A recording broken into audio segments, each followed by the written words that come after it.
Hello students, तो ये video class 7th के लिए और चैप्टर 2 से रिलेटेड है। चैप्टर 2 से रिलेटेड जो भी बेसिक कंसेप्ट थे वो पहले ही हम बता चुके हैं। तो आज क्वेश्चंस की बात करते हैं, कुछ थोड़ा टिपिकल क्वेश्चन जो बच्चे बार बार पूछ रहे थे, तो उन्हीं का सोल्यूशन आज प्रोवाइड कर रहा हूँ।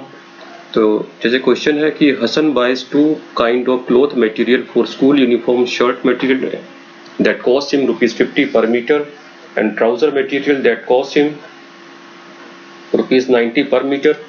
For every 3 meter of shirt material he buys 2 meter of trouser material. He sells the material at 12% and 10% profit respectively. His total sale is ₹36,600. How much trouser material did he buy? तो question में उसने ये बात की है कि एक कोई हसन है और वो स्कूल यूनिफॉर्म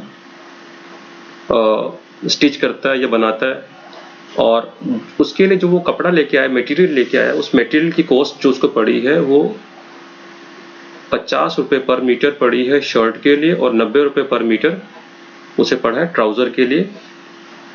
अब एक शर्ट में कितना कपड़ा लग रहा है? 3 मीटर, और ट्राउजर के लिए कितना है? 2 मीटर। और बाद में उसने वो बेच दिया 12% और 10% प्रॉफिट पर, यानी शर्ट पे प्रॉफिट कितना हो? 12% और ट्राउजर में 10%। उसकी टोटल सेल है कितनी है? ₹36,600। तो बताना है कि उसने कितना ट्राउजर मटेरियल खरीदा था और कितना शर्ट मटेरियल। सिर्फ ट्राउजर ही पूछा है उसने, तो कितना ट्राउजर मटेरियल उसने खरीदा था। तो चलो स्टूडेंट, अब सॉल्यूशन करते हैं इस क्वेश्चन का। तो सबसे पहले तो हमें ये अज्यूम करना पड़ेगा कि उसने कितनी शर्ट्स और कितने ट्राउजर उसने बनाए। तो let the number of shirts and trouser each be x, क्योंकि जितने ट्राउजर है उतने शर्ट होंगे, तो दोनों हमने कितने मान लिए? x, यानी शर्ट भी x है और ट्राउजर भी x है।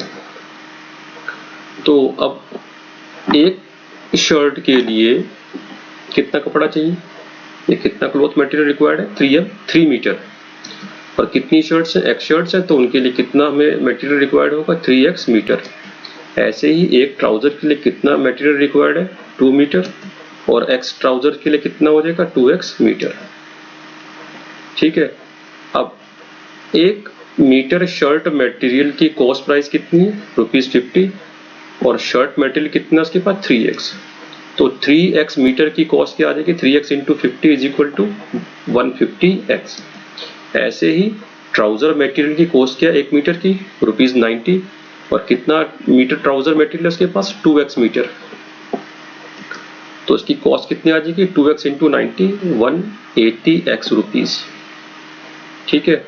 अब हमारे पास एसपी का फॉर्मूला क्या होता है? CP into 100 plus profit upon 100। Shirt material कितना परचेज किया? 3x। उसकी कॉस्ट प्राइस क्या थी शर्ट मटेरियल की? 150x, यानी कि शर्ट के लिए सीपी कितना आ जाएगा? 150x। तो ये आ गया 150x, 100 प्लस 12, 112 अपॉन 100। तो 150x इंटू 112, तो 150x इंटू 112 अपॉन 100, ये हमारे पास सिंप्लीफाई करके आ जाएगा 160x। ये क्या आ गई? Selling price. ठीक है। ये जितनी उसने x शर्ट्स बनाई थी उसकी जो सेलिंग प्राइस कितना आ गया? उसका सेलिंग प्राइस आ गया हमारे पास 168x। कैसे आया? ये देखिए 50 3 150, और इसने 100 को कैंसिल आउट किया 52। ठीक है।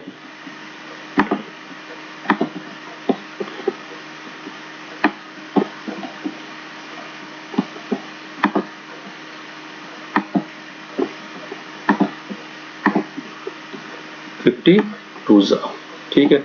अब इस 2 ने ये 112 को कैंसिल आउट करते कितने पर? 2 5 10, 2 6 12। नाउ 56 इंटू 3 क्या होता है हमारे पास? 56 इंटू 3 ये होता है 168। 56 3 168, और ये साथ में x भी है, तो ₹168x। ऐसे ही ट्राउजर मटेरियल कितना परचेज किया उसने? 2x। उनका सेलिंग प्राइस कितना आ जाएगा? सीपी कितना था उसका? 180x, और ये 1110। अब इसी तरह से यहाँ पर क्या हुआ? ये 0 से 0 कैंसिल आउट, और इस 0 से ये 0 कैंसिल आउट, तो ये हमारे पास बचा 18 इंटू 11 198x। ठीक है। अब ये 198x क्या आ गया, selling price of x trousers. ठीक है, अब selling price of x shirts कितना था 168x, selling price of x trouser 198x, दोनों को ऐड कर दिया 366x आ गया। तो 366x इज इक्वल टू, क्योंकि सेलिंग प्राइस कितना किया था उसने, उसकी टोटल सेल कितनी थी 36,600 की। ठीक है, अब क्योंकि इधर भी 366 है और ये 366 से 366 कैंसिल आउट हो गया किस पे, 100 पर। ठीक है, 366 इंटू 100 इज इक्वल टू 36600 इस 100 आ गया। तो यानी कि x की वैल्यू कितनी आ गई हमारे पास, x की वैल्यू आ गई 100। यानी कि उसने कितनी शर्ट्स परचेज की, या सॉरी कितना शर्ट मटेरियल, कितनी शर्ट्स और कितने ट्राउजर है, 100 शर्ट्स और 100 ट्राउजर्स। अब एक ट्राउजर में कितना मटेरियल रिक्वायर्ड है 2x, तो 100 ट्राउजर्स में कितना मटेरियल रिक्वायर्ड होगा 2 इंटू 100, 200 मीटर। ठीक है, तो शर्ट्स यानी कि ट्राउजर के लिए कितना मटेरियल उसको परचेज करना पड़ेगा 200 मीटर, 200 मीटर। ऐसे बच्चों में अगला क्वेश्चन, एक और भी क्वेश्चन काफी बच्चों ने पूछा हुआ कि half of a herd of deer are grazing in a field and the 3/4 of the remaining are playing nearby, the rest 9 are drinking water from the pond, find the number of deer in the herd। ठीक है, एक dears का एक झुंड है और वो जो हर्ड है वो कहीं घास चर रहा है। ठीक है, और उसने क्या कहा कि half of the herd of the deer are grazing in the field, जो आधे आधे घास चर रहे हैं और जो बाकी बचे उसका 3/4 आसपास खेल रहे हैं और जो 9 है वो पानी पीने गए। तो बताओ उस जगह पर कितने हिरन हैं, या उस झुंड में कितने हिरन थे। तो अब इस क्वेश्चन का सॉल्यूशन करते हैं। तो first of all we have to let that how many deers were there in that herd. तो सबसे पहले हमें एज्यूम करना पड़ेगा कि उस हर्ड में कितने डियर थे। तो हमने क्या मान लिया, we suppose we let the number of deer in that herd were x। तो कितने हर्ड हमने कितने डियर मान लिए उस हर्ड में, x। कितने how many deer were grazing, half, यानी half means x upon 2, half of the herd of deer means x upon 2 they were grazing in the fields. 3/4 of the remaining which were playing, जो खेल रहे थे वो कितने थे 3/4 of the remaining, remaining means total x थे, x upon 2 they were grazing. तो इसमें से माइनस कर देंगे तो क्या आ जाएगा रिमेनिंग, तो x minus x upon 2, remaining का कितना 3/4। ये क्या कर रहे थे, देवर प्लेइंग नियर बाय। और कितने जो were drinking water, how many were drinking water 9। तो यानी कि इनको, इसको और 9 को अगर मैं ऐड कर दूंगा तो किसके इक्वल आएगा, टोटल नंबर ऑफ डियर के इक्वल आएगा।